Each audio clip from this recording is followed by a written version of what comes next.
boy Juicy Banks, and welcome back to the pack. And on this episode of the pack, we're going to be talking about Trendlines Continued. So, in our last video, we talked about drawing trend lines in an uptrend and a downtrend. So, here's an example of a trend line in an uptrend. So, keep in mind that in a uptrend, you want to be able to identify your key lows, which are your higher lows.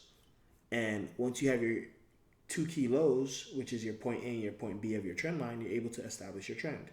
So very first thing you want to do is be able to identify structure. Once you identify your market structure, you're able to establish your trend line. You need to draw your point A, which is your key, which is your higher low, at the wick of a higher low. Your point B, which is another higher low, at the wick of a higher low. Once you have that drawn, you can establish your trend line. Point A, point B to the future. And normally the third touch, let's get this a little bit more detailed. Your third touch is your point C, which is your most aggressive, and you're able to take a trade off of that. So now that you're able to take a trade off of that, let's kind of go over the live markets so we can go ahead and show you an example of this. All right, let me remove everything I got here. Remove. And here we go. So let's start from here. Higher low. Higher high. Higher low. High. Low. High. Low. High. And high low. Alright, cool, right? So this is just drawing market structure on this time frame. We're using this to identify the trend. So we have a high low here, high low here, high low here, high low here, and high low here, right? So point A, point B, and boom. You can see that your point C was right around here with the interaction of the third touch of the trend line. So let's go ahead and talk about how we could have used that to establish a entry point, right? So we already have market structure drawn.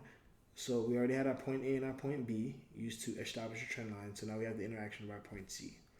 The very first thing you want to go ahead and do is you want to, once you're going down to your entry time frame, you want to mark off your previous support and resistance area. So keep in mind that the 250 QP is an area of support. So let's go ahead and mark that off. You can see that right there at our, in the middle of our trend, we have it respecting. Then we have our 500 QP. Let's go ahead and mark that off. Boom. And then we have our 750 QP, and then we have our major QP. So let's take time to tweak these to perfection. Bada boom. All right, 750, and boom. Keep in mind that the laws of QPs are this. If it respects a QP as support, it's instantly going to go to the next QP.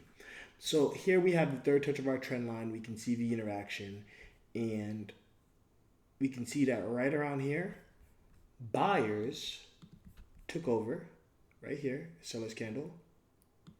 Buyers went ahead and engulfed that, taking over price. So we waited. We went ahead and printed above our QP, and then we came back for our retest.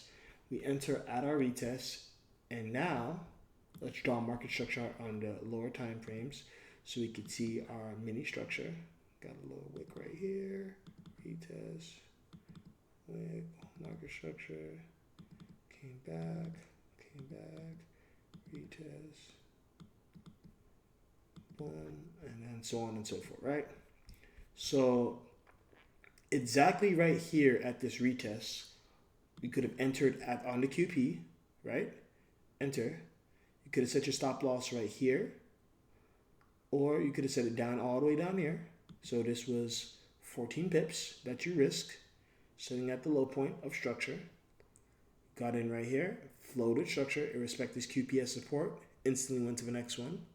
Respect this QPS support. Instantly went to the next one. Respected this QPS support. And instantly went up here to the next one, right? Let's go ahead and add that QP. All right, 250 is, ooh, we on fire. We got it on the money.